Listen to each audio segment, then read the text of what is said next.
kita diskusi ringan teman-teman terkait dengan meditasi atau dengan kita harus sadar kembali ya bahwa setelah Pilpres tetap kita harus kerja, harus nyari uang, harus kembali sadar ya. Makanya jangan sampai berlama-lama, jangan sampai menghabiskan waktu untuk berdebat, masih mempertahankan ego. Tadi saya sempat diskusi di salah satu grup alumni-nya kelasnya Pak Mardigu. Saya sampai nanya gini, sebenarnya diperdebatkan apa sih gitu? Apakah berdampak langsung ke negara gitu? Atau mereka memperdebatkan ego masing-masing gitu? Bahwa sayalah yang benar, bahwa sayalah yang lebih baik dari yang lain dan lain sebagainya gitu.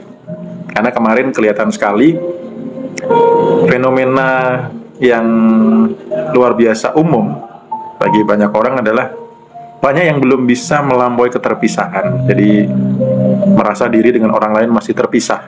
Akhirnya harus mengalahkan yang lain, harus lebih benar dari yang lain, harus egonya lebih tinggi dari yang lain. Sehingga momen Pilpres kemarin bahkan setelahnya pun masih dipakai gitu untuk event itu. Kalau saya menikmati hadir sebagai pengamat ya, mengamati fenomena orang-orang, mengamati alam dan lain sebagainya gitu. Jadi yuk kita mulai start perbaiki vibrasi kita negara Indonesia biar sejuk kembali. Dimulai dari diri kita. Dimulai dari diri kita untuk stop mengalahkan orang lain, memperdebatkan lagi perbedaan pilihan dan lain sebagainya. Ya, kita mulai sejukkan hati, sejukkan pikiran untuk siap menerima keajaiban dan keberuntungan.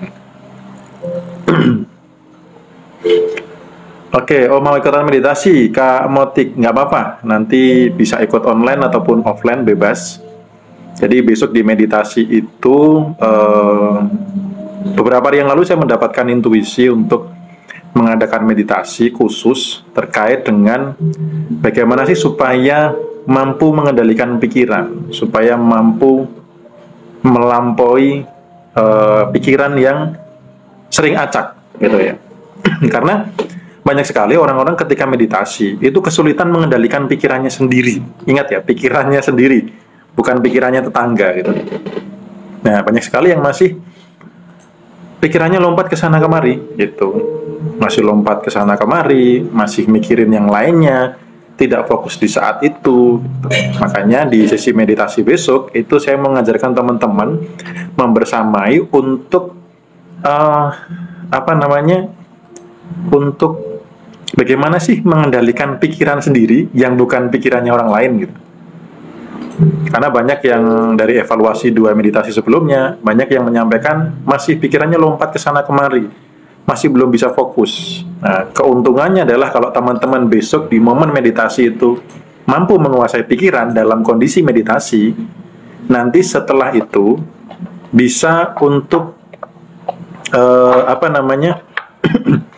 untuk mandiri. Setelahnya bisa mandiri, setelahnya bisa di kondisi yang normal gini, ketika pikiran acak ke sana kemari, teman-teman bisa langsung kendalikan. Stop. Karena kecenderungan seseorang adalah lebih suka, lebih sering, lebih cenderung memikirkan hal-hal yang tidak dimau dibandingkan hal-hal yang dimau. Nggak mau utangnya banyak, tapi mikirin nanti kalau utangnya nambah gimana. Nggak mau gagal, tapi mikirin kalau gagal gimana. Nggak mau bangkrut, nanti kalau bangkrut gimana. Nggak mau telat jatuh tempo, tapi nanti kalau telat jatuh tempo gimana. Jadi banyak sekali orang yang dalam tanda kutip menderita karena kurang mampu menguasai pikiran yang itu sebenarnya belum nyata gitu. Tetapi itu banyak sekali orang-orang yang menderita akibat dari kurangnya kemampuan mengendalikan pikirannya sendiri. Sehingga ketika pikiran lompat ke depan, lompat ke masa future, ya, ke masa depan yang negatif, itu tubuh langsung ngedrop, langsung pikiran langsung ngedrop, langsung lemes, bisa asam lambung dan lain sebagainya gitu. Banyak yang berdebat Tuh, sehubungan dengan Pilpres kemarin itu masih banyak yang vibrasinya belum baik, belum pulih, sehingga cuaca di Indonesia, kemudian hawa-hawanya itu ngerasain nggak teman-teman? Beda ya gitu. Teman-teman yang paham vibrasi, yang sudah praktisi pasti bisa merasakan, iya ya. Akhir-akhir ini kok kayaknya ada sesuatu hal yang nggak enak gitu. Om Bimo mau tanya, ada garam khususkah untuk mandi air garam? Sebenarnya tidak ada sih, gitu. Tetapi garamnya sebaiknya yang natural ya. Kalau yang paling natural itu yang garam krosok. Kalau garam dapur tidak semua orang itu cocok, ya. Garam dapur tidak semua orang cocok.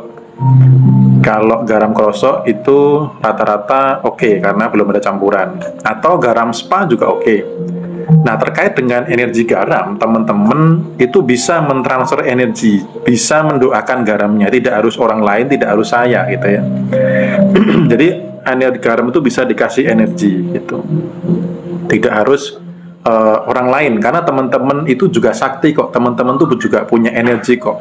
Di kelas offline saya kan banyak yang saya latih untuk menaikkan energi diri, untuk transfer energi ke air minum, ke galon yang diminum sekeluarga, ke orang lain bahkan, termasuk ke garam itu gitu. Jadi garam pun bisa kita program untuk punya energi lebih untuk pembersihan gitu, dan tidak harus selalu orang lain. Iya, kalau garam krosok itu garam nanti cek di Google ya. Garam krosok itu kalau di desa-desa, di kampung-kampung buat ini ngasih minum apa namanya sapi. Buat ngasih minum sapi, lembu biasanya. Itu Kakak Samsul, ya, kabar semakin baik, semakin sehat ya, karena 2024 ini salah satu goal saya adalah menikmati hidup, dan untuk menikmati hidup tuh harus sehat ternyata. Jadi kalau nggak sehat itu nggak bisa menikmati hidup gitu. Kayak kemarin saya kaget ketika cek usia sel saya baru 35, tapi usia sel saya udah 45 gitu. Untung saya nemu mesin hydro ini keren banget. Jadi bisa memudahkan usia sel. Kemarin saya cek sudah di angka 39. Nanti goalsnya bisa sampai di bawah 30, karena usia itu yang terpenting sebenarnya usia tubuh, usia sel, bukan usia tanggal lahir ya. Teman-teman tahu Cristiano Ronaldo ya, itu kan usianya udah 39 tahun, tapi usia selnya tuh masih 20-an tahun dia. Makanya larinya masih kayak gitu, sehatnya masih kayak gitu, mudanya masih kayak gitu ya. Oke, lanjut dulu ke kita bahas meditasi dulu ya. Nanti biar teman-teman paham ininya, apa namanya, benang merahnya, supaya bisa untuk kehidupan sehari lainnya. Contoh kayak gimana biar apa namanya, biar bisa, contoh nih pertanyaan